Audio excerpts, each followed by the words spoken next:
성결대학교 교수, 한국지역개발학회 부회장이신 이명백 박사님께서는 한국과 중앙아시아 농업 분야 개발협력 방안에 대한 주제로 발표하시겠습니다.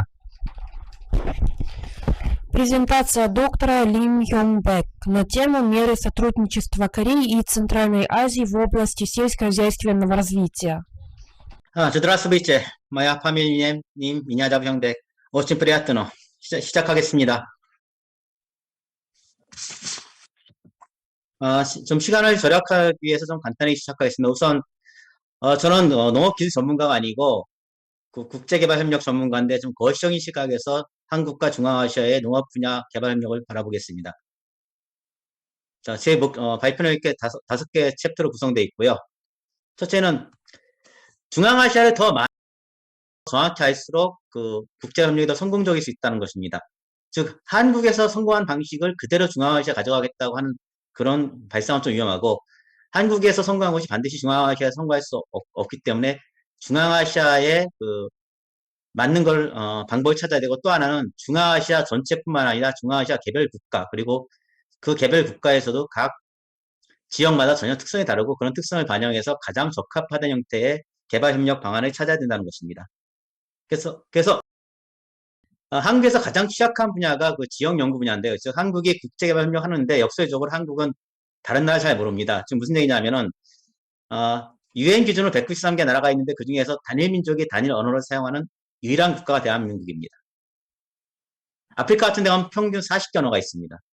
즉 한국이 가진 특성이 있기 때문에 한국에서 사용한 방법이 다른 나라에 그대로 적용되지 않는다는 것입니다.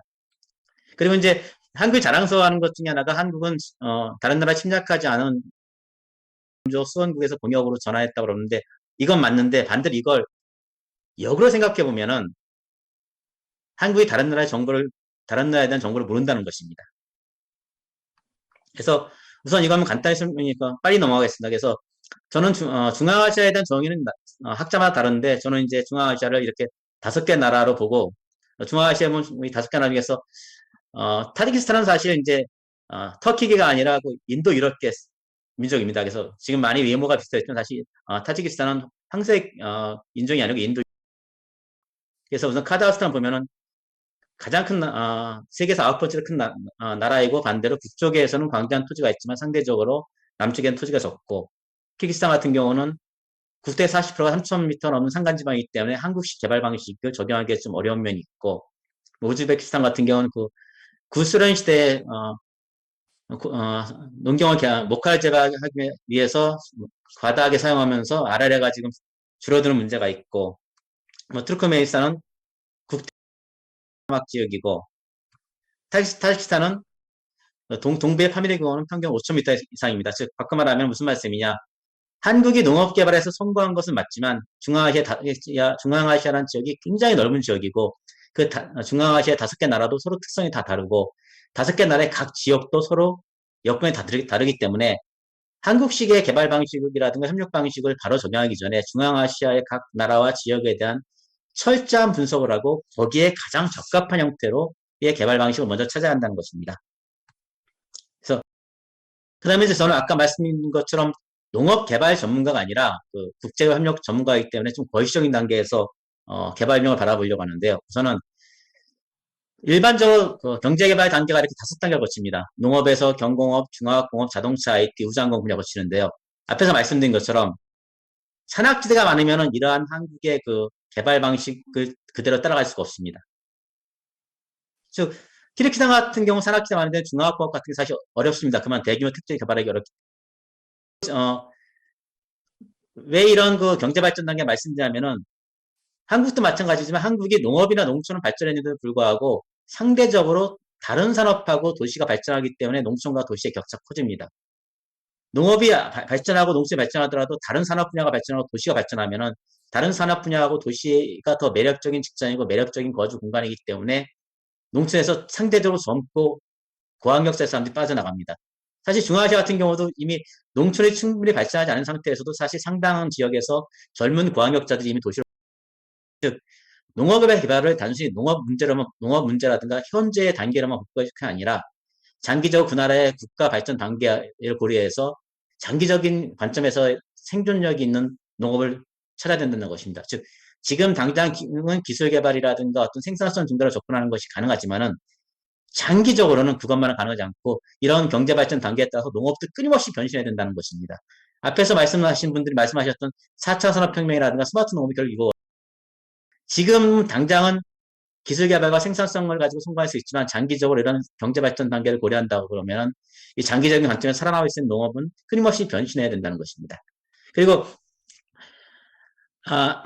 앞에 발표하실 때 농업이 서양 산업이겠는데 맞습니다. 한국도 지금 농업이 첨단 산업 아닌데 재밌는 것이 우주항공하고 생명과학 단계로 가면은 농업의 중요성이 오히려 더 높아집니다. 지금 많은 나라에서 농업 개발하고 생산성 증대에만 초점을 맞추다 보니까 그 나라의 전통적인 재래종이 사라지는 위험이 있는데 사실 전통적인 재래종이 향후에는 굉장히 큰 자산입니다. 단적으로 지금 영국이 유럽에서 생명과학이 1위고 유럽에서 생명과학에 고용된 사람들이 가장 많은데 그런 이유가 옛날 식민지 시절부터 전 세계에서 농업 유전자를 모아놨기 때문에 그런 겁니다. 즉 지금 당장 생산성에 초점을 맞추면서 재래종이 사라지거나 하는 위험은 감수해야 된다는 것입니다. 장기적으로는 그 나라에 있는 가전 농업 자원이라든가 유전 자원이 장기적으로는 굉장히 큰 자산이라는 것입니다.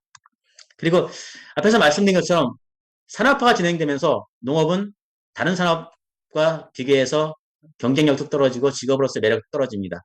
따라서 농업의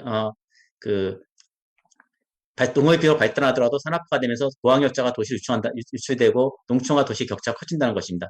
따라서 이러한 현상이 장기적으로는 인계 도시 농촌에서 농업 발전을 가름하는 장애물이 되기 때문에 기술 개발과 생산성을 증가시키면서 동시에 어떻게 우수한 젊은 사람들을 농촌에 남겨둘 것인가에 대한 고민도 같이 해야 된다는 것입니다.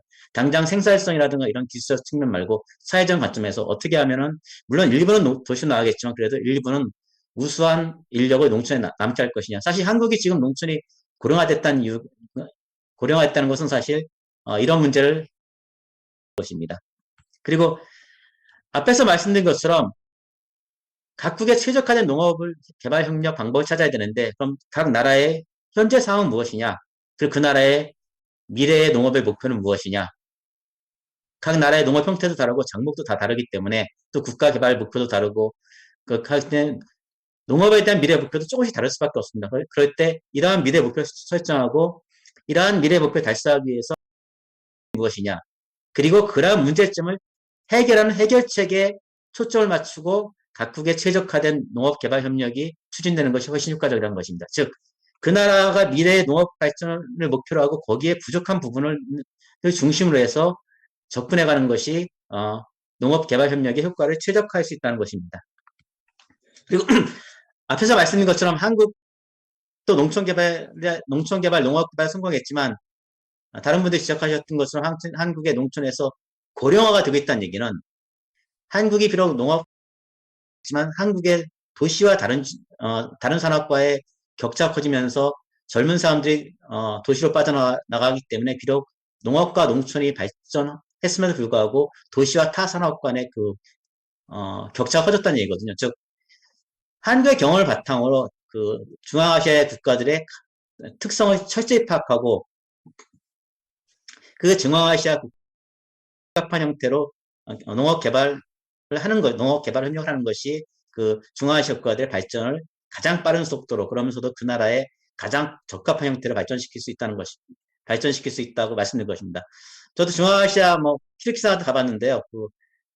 마을도 굉장히 유목 중심의 국가고 마을도 굉장히 넓고 한국하고 마을의 범위 자체가 다릅니다. 키르기스탄에 말하는 어떤 농촌 마을 그렇게 넓은 마을은 한국에 없습니다. 따라서 우리 같은 농업 형태라든가 우리 같은 어떤 형태가 잘 맞지 않습니다. 따라서 그 나라에 가장 적합한 형태로 바꾸는 것이 필요합니다. 그리고 농업개발, 농촌개발 할 때도 어떤 장기적인 로드맵이 반드시 있어야 한다는 것입니다. 지금 현실적인 당장 직면한 문제만 해결하려고 하지 말고 장기적으로 어떤 형태로 농촌과 농업을 발전시켜 나갈 거며 그 최종 목표는 무엇으로 잡을 것이며 그러한 중간 과정에서 어떠한 문제점이 예상되는지 미리 분석하고 계획을 세우고 거기에 따라서 대책을 이것만 한글로 된 바꾸지 못했는데 보시면 이제 그 왼쪽에 P하고 Q가 만나는 점이 현재 그 수요하고 공급이 일치한 점입니다. 즉 X축 Q가 농업의 생산량이고요. Y축 P가 그 농산물의 가격이라고 보시면 되는데요. 예를 들어서 농산물 그 수요는 증가하지 않는 상태에서 농업의 기술이 발달해가지고 생산량이 늘어나면 즉 많이 서플라이 완으로 이동하면 즉 왼쪽에 공급 곡선이 실선에서 점선으로 이동하면은 역설적이게도 생산량은 Q에서 Q1으로 늘어나지만 오히려 가격은 P에서 P1으로 떨어집니다. 무슨 얘기냐면은 농업 기술이 부족해서 생산량이 부족할 때까지는 즉 Q 단계까지는 농업 기술만 개발시키고 농업 기술에 초점을 맞추는 개발 협력이 가능합니다. 근데 그 농업 기술 발달해서 생산량이 수요를 초과하게 되면은 역설적으로 그 기술이 더 발달해서 생산량이 늘어나면 더 늘어날수록 오히려 가격은 더 떨어진 역설이 발생합니다. 따라서 그 농업 개발 협력도 생산량이 부족한 그 이전 단계하고 이후 단계를 명확히 구별해서 접근해야 된다는 것입니다. 그래 만약 그러한 상태에서 그 더 값싼 외국 농산물이 들어온다 그러면 상황은 더 심각해집니다. 사실 한국이 이런 상황이거든요. 인구는 늘지 않고 식생활이 소가되면서 농산물이 늘어나지 않는데 기술은 점점 발달해가지고 생산량은 점점 늘어나고 거기에다 값싼 외국 농산물이 들어옵니다. 즉 바꿔 말하면은 특히 한국 같은 경우는 농업을 더 이상 기술 발달만 가지고 해결할 수 없다는 것입니다. 마찬가지로 어느 나라든지 농업개발 초기 단계에 기술이 좀 부족하고 식량이 부족할 때는 기술 개발만 가지고 가능하지만 그 이후 단계는 훨씬 더 복잡한 상황이 발생하기 때문에 거기에 대한 어떤 미래의 계획을 세우고 예측하고 준비를 하고 특히 그러한 문제를 해결할 수 있는 인력도 농촌에서 같이 양성해야 된다는 것입니다. 초기에는 기술을 가지고 접근하고 우수한 기술을 받아들일 수 있는 농업인을 양성하는 것이 필요하지만 어느 정도 단계가 지나면은 기술 이외에 좀 더 복잡한 경영 능력까지 갖춘 사람이 필요하다는 것입니다. 즉 초기에는 농촌에서 농민이 필요하지만 어느 단계가 되면 농민이 아닌 농업 경영이 필요해진다는 것입니다.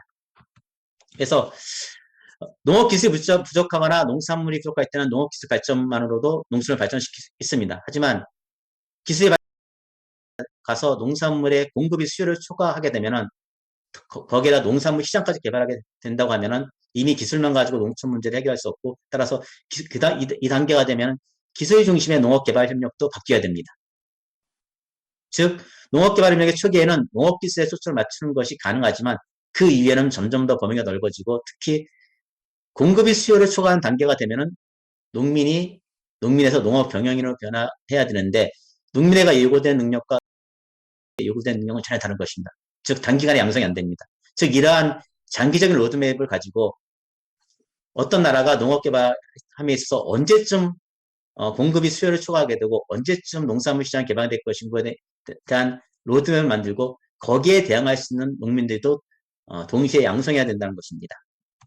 그리고 이건 이제 한국에서 하고 있는 그 농촌개발 사업인데요. 아까 앞에 분들이 말씀하신 스마트 산업이라든 스마트 농업의 그 4차 산업혁명이 다 같은 내용인데 이건 이제 한국에서는 뭐 농촌 융복합 사업이라는 표현을 쓰기도 하고 6차 산업이라는 표현을 쓰기도 하는데 쉽게 말하면은 농업 생산 1차 산업과 농업 생산물 가공 유통 2차 산업과 그 외에 체험 관광 3차 산업을 결합시켜 가지고 어떻게 농업의 가치를 높이고 농촌을 좀 더 잘 살게 할까 하는 것입니다. 즉 바꿔 말하면 농산물 생산을 1차 산업만 가지고 농산물이 과잉 공급되면 생산량이 남아드니까 어떻게 하면 이걸 좀 더 고부와 가치 있는 제품을 만들 것인가 하는 그 문제의식에서 나온 것입니다. 그래서 개념은 간단합니다. 즉 농업의 1차 산업 성격 가진 농업의 생산을 어떻게 가공 유통하는 2차 산업과 체험 문화 관광하는 3차 산업과 결합시켜서 농촌을 좀 더 고부가치 산업 만들 것이냐. 그런데 앞에서 말씀드린 것처럼 농업 기술이 발달하지 않고 식량이 부족한 단계에서는 주로 그 나라 농촌이 1차인데 이게 2차, 3차 산업으로 가면서 1차 산업을 담당하는 생산자로서의 농업인과 2차, 3차 산업에 대한 그 경영 능력까지 가진 경영인으로서, 농업 경영인으로서 능력은 전혀 다른 겁니다. 사실 한국도 이 정책을 펴고 있지만 역설적으로 말씀드리면은 한국의 농촌이 노령화되고 있기 때문에 이게 잘 안 되고 있는 것입니다. 이론적으로는 가능한데 농업인이 농업 경영인으로 변해야 된다. 이론적으로는 가능한데 문제는 농촌에 젊은 사람들이 없고 젊은 사람 다 도시로 빠져나가다 보니까 막상 이거에 담당한 우수한 인력이 없는 것입니다. 그래서 지금에 와서 이론적으로 가능한데 실제로 이걸 담당할 인력이 농촌에 부족한 것입니다. 따라서 중앙아시아 국가에서도 산업화가 되고 도시화가 되면서 젊은 사람들이 일정 정도 도시로 빠져나가는 것은 어쩔 수 없지만 장기적으로 이러한 것을 담당할 수 있는 젊은 사람들 일부가 남을 수 있도록 지금부터 준비를 해야 된다는 것입니다.